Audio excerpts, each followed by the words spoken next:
Assalamualaikum warahmatullahi wabarakatuh.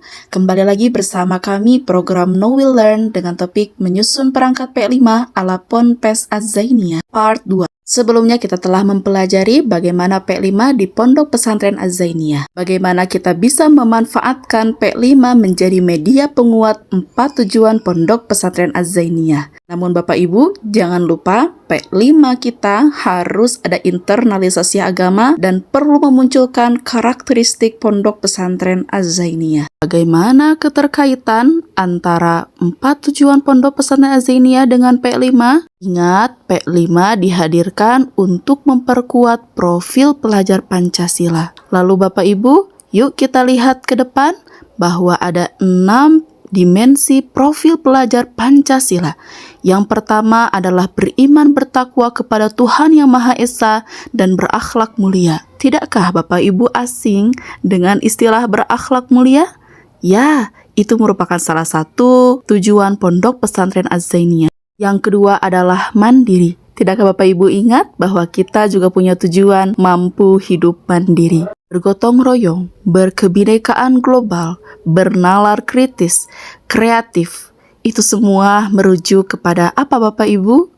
Betul, pemimpin yang sejati. Tak lupa berilmu tinggi. Lalu bagaimana indikatornya? Bagaimana elemen setiap dimensinya?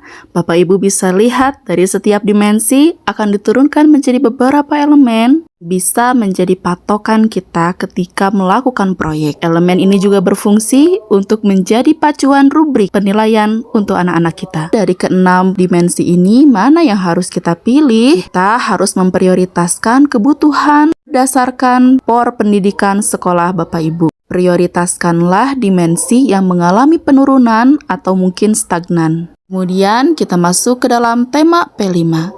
Untuk meningkatkan keenam dimensi profil pelajar Pancasila, kita bisa menggunakan proyek apa ya? Kemendikbud telah merumus menjadi 7 tema yang bisa kita pilih. Silahkan Bapak Ibu lihat dan dibaca, ada 7 tema P5 yang bisa Bapak Ibu pilih sesuai dengan kebutuhan dimensi saat ini. Dalam satu semester, Bapak Ibu bisa menggunakan 1 tema atau 2 tema. Silahkan disesuaikan dengan jadwal sekolahnya masing-masing. Yang pasti selama 3 tahun, tema-tema tersebut dipenuhi dan dilaksanakan oleh anak-anak kita. Kita masuk ke dalam pertanyaan selanjutnya. Bagaimana strategi menyusun P5 yang relevan dan solutif? Terdapat 3 kelompok kegiatan yang harus kita lakukan dalam melakukan P5. Kita akan susun strateginya ya Bapak Ibu. Yang pertama adalah kelompok pra P5. P5 pasca P5. Apa yang dilakukan ketika pra P5? Pra P5 ini berarti kegiatan yang dilakukan sebelum dilakukannya P5. Ini yang pertama adalah kita perlu mengedukasi dan mensosialisasi mengenai kurikulum merdeka termasuk P3 dan P5 kepada Bapak Ibu guru teman-teman kita. Setelah itu kita lakukan analisis tema, analisis dimensi, dan subdimensi pada P5. Selanjutnya kita harus memahami tupoksi dari koordinator dan fasilitator. Apa itu koordinator?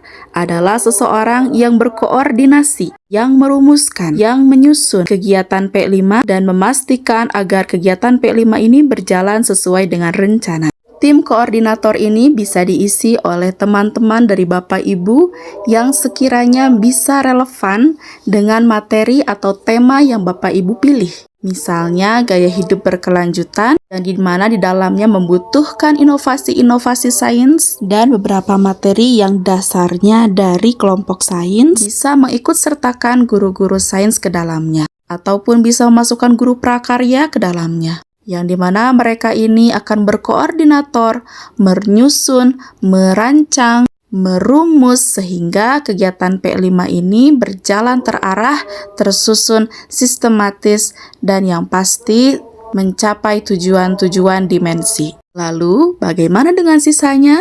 Sisanya menjadi fasilitator.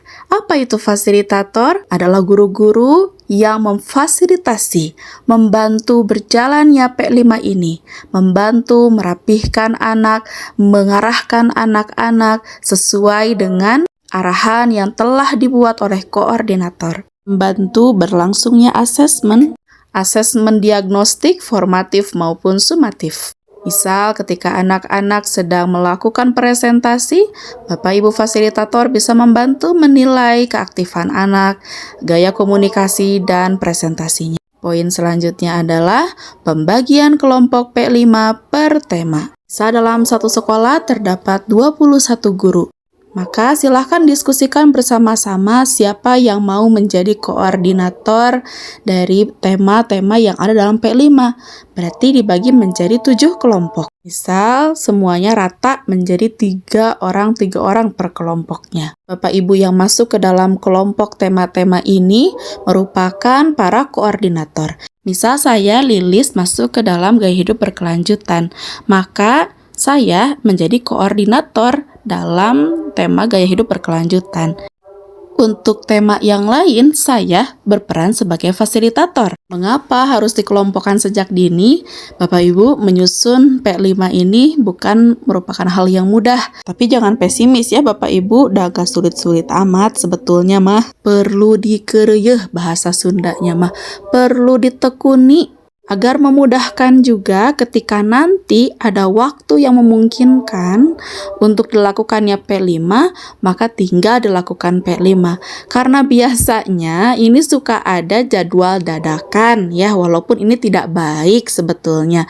Kan semua kegiatan itu harus sudah sesuai rencana ketika awal tahun ya seharusnya. Tapi ketika waktunya ini sepertinya bagus dipakai P5 karena P5 nggak ada waktu lagi di masa yang akan datang, maka ya tinggal prak saja ya, tinggal dilakukan saja kalau memang sudah selesai perangkat P5-nya. Kan jadi lebih praktis ya Bapak Ibu. Waktu penyusunannya lebih lama, lebih banyak informasi yang bisa dimasukkan, lebih matang lagi hasilnya. Jadi sambil berjalan teh dikeureuh Bapak Ibu ya. Selain itu, teman-teman Bapak Ibu guru ini belajar menjadi koordinator. Karena ternyata menjadi koordinator itu tidak mudah ya Bapak Ibu, karena banyak lumayan lah ya pekerjaannya. Kalau misalnya koordinatornya teh yang itu lagi, si itu terus ya yang rajin. Jadi dikerjain ya Bapak Ibu teh. Aduh, kasihan Bapak Ibu yang lain, biar berbagi pahala, betul ya. Selain itu juga agar ketika dilaksanakan satu tema, yang lain karena mereka tahu kerja koordinator itu seperti apa, menjadi lebih aktif ketika mereka menjadi fasilitator. Kan kalau gitu lebih enak ya Bapak Ibu, semuanya aktif ya, fasilitator aktif, koordinator aktif. Wah mantap, ini P5-nya pasti bagus. Anak-anak pasti terperhatikan 99,9%. Lah seperti itu bagaimana? Poin yang terakhir, menyusun modul, jadwal, LKPD, instrumen, dan merancang kegiatan tindak lanjut. Bapak Ibu, informasi mengenai P5 ini bisa Bapak Ibu dapatkan dari panduan P5 yang diberikan oleh Kemendikbud. Bisa Bapak Ibu cari di aplikasi PMM ataupun di internet. Bapak Ibu bisa mencari referensi dari karya orang lain, modul orang lain mengenai P5 ini, bisa Bapak Ibu dapatkan di PMM. Kalau saya sendiri pribadi itu tidak menyarankan copy paste semua ya Bapak Ibu. Jadi kita bolehlah ATM ya, amati tiru modifikasi, tapi jangan lupa berikan ciri khas kita. Ingat, kita akan memberikan pengalaman yang sangat bermakna kepada anak-anak kita. Belajar yang benar-benar belajar secara sadar, conscious learning, sehingga menjadikan pribadi-pribadi yang matang, yang bijaksana, yang kuat imannya, dan yang pastinya memenuhi dimensi-dimensi P5. Setelah membagi kelompok, kita kan tadi disuruh untuk menyusun begitu ya Bapak Ibu. Apa sih langkah-langkah yang harus kita lakukan ketika menyusun perangkat P5? Poin yang pertama adalah menentukan dimensi apa yang akan diambil dengan landasan yang ilmiah. Misal diambil dari nilai rapor pendidikan, ditemukan di rapor pendidikan sekolah Bapak Ibu, dimensi mandirinya ini rendah. Silakan Bapak Ibu pilih dimensi mandiri. Dan silahkan pilih dimensi-dimensi lain yang akan menjadi target agar bisa ditingkatkan seperti itu. Poin yang kedua adalah menentukan langkah model, metode dan strategi yang akan digunakan dalam P5. Videonya sudah lebih dari 10 menit, kita akan lanjutkan di part 3 bersama kami program Know We Learn SMA Az-Zainiyah.